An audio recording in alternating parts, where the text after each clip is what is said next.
Welcome to focus. आज हमारे भारत में जो सबसे बड़ी खबर है वो एक ही है। क्या है वो खबर? भारत पाकिस्तान का युद्ध। इस संबंध में ये वीडियो देखिए। टीवी पे बैठे लोगों से अपील करती हूँ कि कम से कम अब जो देश के हालात हैं उसमें कम से कम इंसानियत दिखाइए। टीआरपी के लिए कुछ भी करेंगे तुम लोग।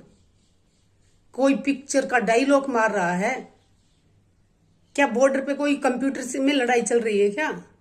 शर्म आनी चाहिए तुम लोगों को। जिस माँ का बेटा वहां बॉर्डर पे गया हुआ है, क्या वो माँ के गले से रोटी का एक निवाला उतर रहा है? रात रात भर जागते हैं, भगवान से प्रेयर करते हैं वो लोग, और तुम टीवी पे अपनी टीआरपी के लिए कितनी बकवास कहे जा रहे हो। तुम सुधरने वाले नहीं हो टीवी वाले।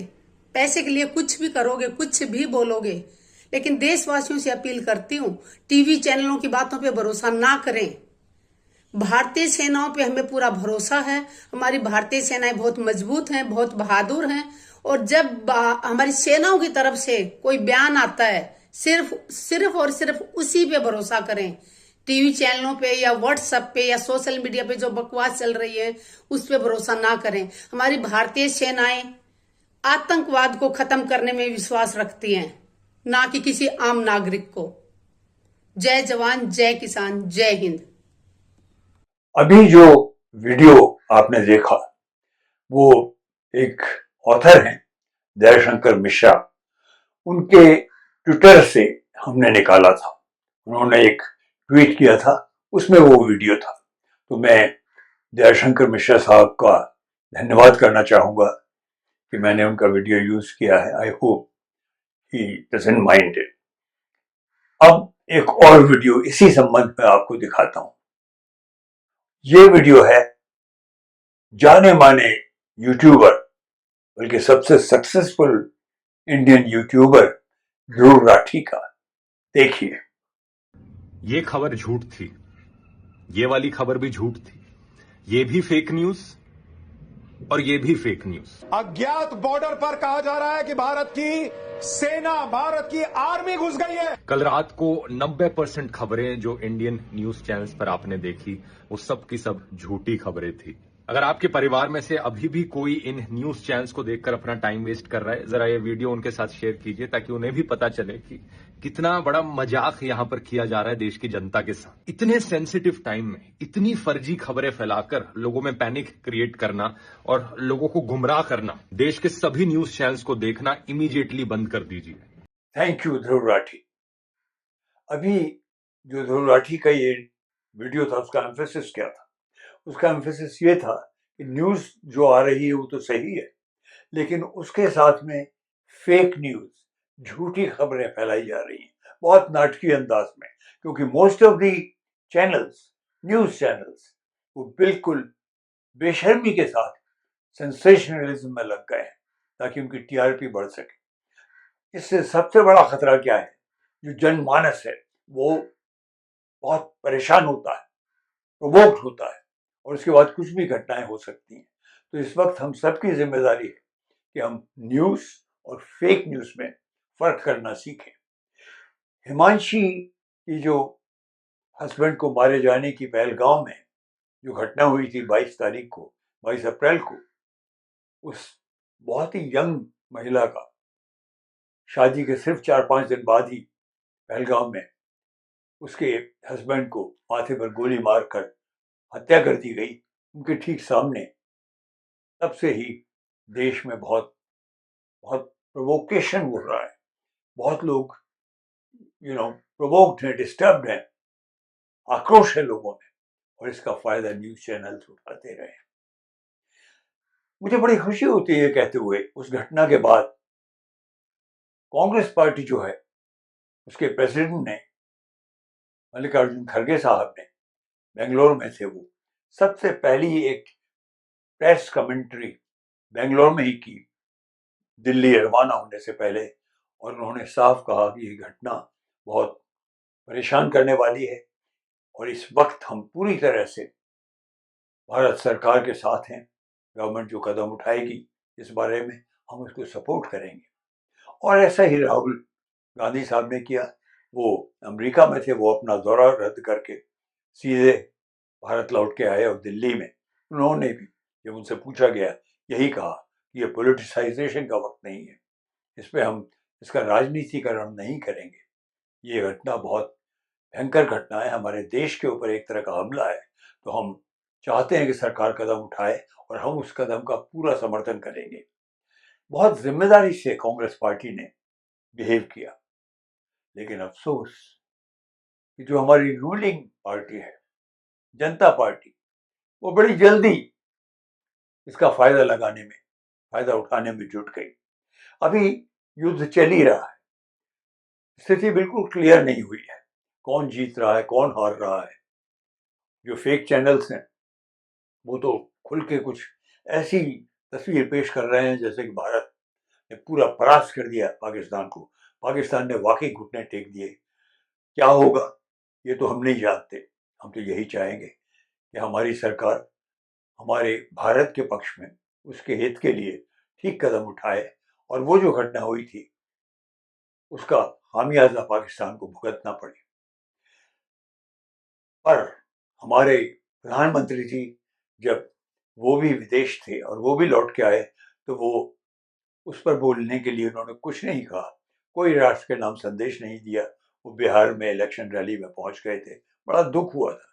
बट नेवरदिलेस कांग्रेस पार्टी बार बार, हर बार खुल के ये कहती रही, क्योंकि जब इस घटना के संबंध में, हिमांशी के पति को हत्या कर देने के संबंध में और ये पूछ कर के उसका धर्म क्या है, उसके संबंध में जब ऑल पार्टी मीटिंग हुई, उसमें प्रधानमंत्री जी नहीं आए, जबकि आना चाहिए था। दूसरी मीटिंग हुई, उसमें भी नहीं आए, लेकिन कांग्रेस ने तब भी पूछे जाने पर यही कहा कि हम इसका राजनीतिकरण नहीं करेंगे, क्योंकि देश के ऊपर आपदा है, देश के ऊपर एक तरह का अटैक है और हम कांग्रेस पार्टी ऑफिशियली पूरी तरह से सरकार के साथ है। राहुल ने तो कई बार ये बात दोहराई, लेकिन जैसा कि मैंने कहना शुरू किया था, बहुत अफसोस की बात है। अब एक वीडियो और देखिए।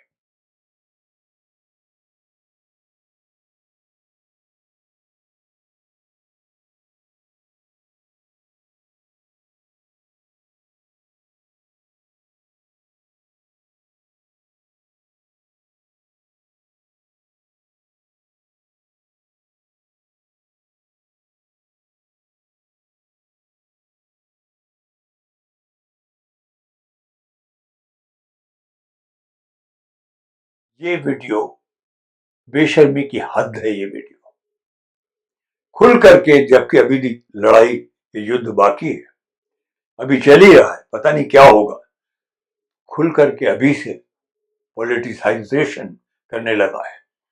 मोदी जी को एक बहुत बड़े ताकत के रूप में दिखाने लगा है, इसलिए सिर्फ इलेक्शन जीतने के लिए। शर्म की बात है, मैं इसकी घोर भर्त्सना करता हूं। I really condemn this with all my heart and all my senses. बहुत ही भद्दी और बेशर्मी की चीज है ये। एक इतनी बड़ी पार्टी, जो सबसे बड़ी पार्टी है पूरे विश्व में, वो ऐसी हरकत पर उतर आई, बहुत क्षोभ होता है। जबकि हमारे यहाँ की जो अपोजिशन है, सारी पार्टियों ने बहुत जिम्मेदारी से व्यवहार किया है। ये वक्त है हम सबको, नागरिकों को, अपना संतुलन बनाए रखने का, क्योंकि हमारी लड़ाई एक ऐसे दुश्मन से है, वो खुद बहुत शातिर है, वो हमें लड़ा देना चाहता है, हिंदू मुसलमानों को। और इसीलिए जब हिमांशी ने एक इस तरह की अपील की थी, तो हमारे यहाँ जो ये छोटे बिल्कुल कीड़ों जैसे लोग हैं, जो हमेशा नफरत ढूंढते हैं, जो कि मुसलमानों को नीचे दिखाने में लगे रहते हैं हर वक्त, एक बीमारी के कीड़ों की तरह से, उन्होंने उस बेचारी लड़की पर, जिसने अपना पति खोया था, जिसकी वजह से पूरी बातें हो रही हैं, उसके खिलाफ पता नहीं कैसे कैसे ट्रोलिंग शुरू कर दी, उसको तरह तरह की बातें कहकर। बहुतों ने तो बहुत ज्यादा अपशब्द भी कहे। कहां से आते हैं ये लोग, ये क्या करते हैं ये लोग? या मृत जो शव होते हैं, शायद उसी पर, उसके मांस से ही जीते हैं, उसको खाकर। बीमार लोग, बदबूदार लोग, हमें इनसे बचना होगा। आज ये वीडियो करना बहुत जरूरी था, जरा भावुक हो गया हूँ, क्योंकि मामला ही ऐसा है। हम एक ऐसे मुकाम पे खड़े हैं कि हम सबको अपना संतुलन रखना पड़ेगा और अपनी भारत माता के लिए हम सब लोगों को सचेत रहना पड़ेगा। किसी को भी कुर्बानी देनी पड़ सकती है। हमारे सपूत लड़ रहे हैं फौज में, फ्रंट पर। हमें उनकी चिंता होनी चाहिए, उनके लिए हमको अच्छी भावना से प्रार्थनाएं करनी चाहिए। ऐसा नहीं करना चाहिए कि जो पाकिस्तान चाहता था हमें आपस में लड़ाना, हमें बांटना हिंदू मुसलमान करके, उसमें हम खुद ही फंस जाएं। आज इसी बड़ी सैड फीलिंग के साथ फोकस को यहीं समाप्त करता हूँ। उम्मीद करता हूँ अगर आपको ठीक लगा हो तो इसे शेयर करेंगे। आज इतना ही।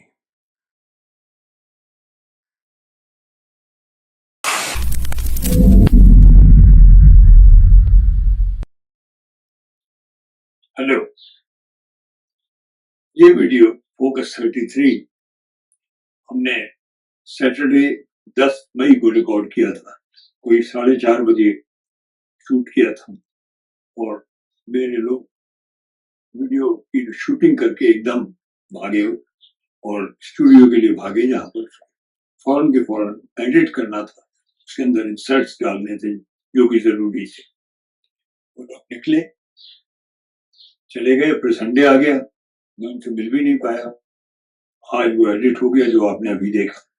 लेकिन शूटिंग के बाद में जब वो चले गए, उसके फौरन बाद खबर आई टीवी पे कि 5 बजे से युद्ध विराम होने वाला है।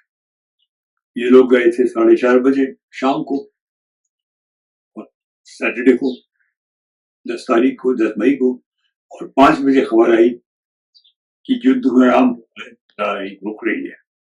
हम लोग सख्ते में आ गए, हम सबकी निगाहें टेलीविजन पर केंद्रित हो गई। फिर दूसरी खबर आई जो 5 बजे युद्ध विराम 5 बजे से लागू हो रहा था, उसके बारे में खबर आई कि युद्ध इसलिए रुका, इसका जो सेहरा जाता है डोनाल्ड ट्रंप जो प्रेसिडेंट हैं यूएसए के, यूनाइटेड स्टेट्स के, अमेरिका के, उनका ट्वीट आया बहुत बड़ा एक्सप्लेन करते हुए कि भारत और पाकिस्तान ने उनकी बात मानते हुए, उनका आदर करते हुए युद्ध विराम कर दिया है, युद्ध सीज फायर कर दिया है, रोक दिया युद्ध को। नहीं तो जाने कितने लोगों की मौतें हो जाती। लोग हैरान रह गए। पहली चीज, अचानक युद्ध क्यों रोका गया, क्यों हुआ सीज फायर, जबकि हम बड़े तेजी के साथ बढ़ रहे थे, फतेह हासिल कर रहे थे। क्योंकि एक दफा सारी चीज क्लियर हो जाती, पाकिस्तान को ठीक से सबक सिखाने का पूरा मौका था जिस तरह से क्लेम किया जा रहा था, तो क्यों रोका गया, और वो भी किसी तीसरी ताकत के कहने पर। हम कैसे किसी भी फॉरेन पावर की ताकत में आ गए, उसके दबाव में आ गए, चाहे वो अमेरिका ही क्यों ना हो। जबकि भारत पाकिस्तान के बीच में एक समझौता भी था, शिमला एग्रीमेंट, जिसके तहत कोई भी चीज युद्ध के बारे में डायरेक्ट होगी, किसी तीसरे का दखल नहीं होगा उसमें, बाइलेटरल होगी इंडिया और पाकिस्तान के बीच में। हमें मालूम है पाकिस्तान ने यह ऐलान किया था कि वो कैंसिल कर रहा है Shimla agreement. So what, agreement is still agreement. तो क्यों रोका, और वो भी दूसरे के कहने पर। उसका अनाउंसमेंट भी अगर वो रोका भी तो हमारे प्रधानमंत्री ने क्यों नहीं किया, हमारे रक्षा मंत्री ने क्यों नहीं किया, हमारे विदेश मंत्री ने क्यों नहीं किया। क्यों एक फॉरेन पावर ऐसा करती है हमारे साथ। ये हमको जलील करने वाली बात नहीं थी क्या? हम किसी के दबाव में आके सब कुछ ऐसा कर लेंगे। युद्ध रुक गया, लोग बहुत आहत फील कर रहे हैं, बहुत नाराजगी है, तरह तरह के एक्सप्लेनेशन दिए जा रहे हैं। प्रेसिडेंट ट्रंप ने कहा था कि अगर युद्ध नहीं रुकता तो लाखों लोग मारे जाते। हाँ, हमारी सेना ने ये भी क्लेम किया था कि जो उनका परमाणु शस्त्र की जो अड्डा था उसको नष्ट कर दिया गया। फिर भी सारा भारत आ, बहुत क्षोभ है, लोगों को बहुत नाराजगी है और कोई ढंग का एक्सप्लेनेशन नहीं आ रहा है। हमारे प्रधानमंत्री, रक्षा मंत्री, विदेश मंत्री, किसी की तरफ से कोई एक्सप्लेनेशन अभी तक नहीं आया। राष्ट्र के नाम संदेश भी नहीं आया। सुना है शायद आज 12 तारीख को रात के 8 बजे होने वाला है कोई एक्सप्लेनेशन। शायद प्रधानमंत्री देश के नाम संदेश देने वाले हैं। ये पोस्ट स्क्रिप्ट टाइप की छोटी सी रिकॉर्डिंग करना बहुत आवश्यक था। बड़े दुख के साथ आज का ये एपिसोड और इसका ये एडिशनल पार्ट यहीं समाप्त करता हूं। ये गहराई से सोचने का वक्त है। हमारे प्रधानमंत्री ने हमको आहत किया, लेट डाउन किया है और साथ में ऐसे वीडियो बना दिए जो मैंने परसों के वीडियो आपको अभी दिखाए। आज इन्हीं भावना के साथ, इसी आहत भावना के साथ आज के वीडियो बस इतना ही।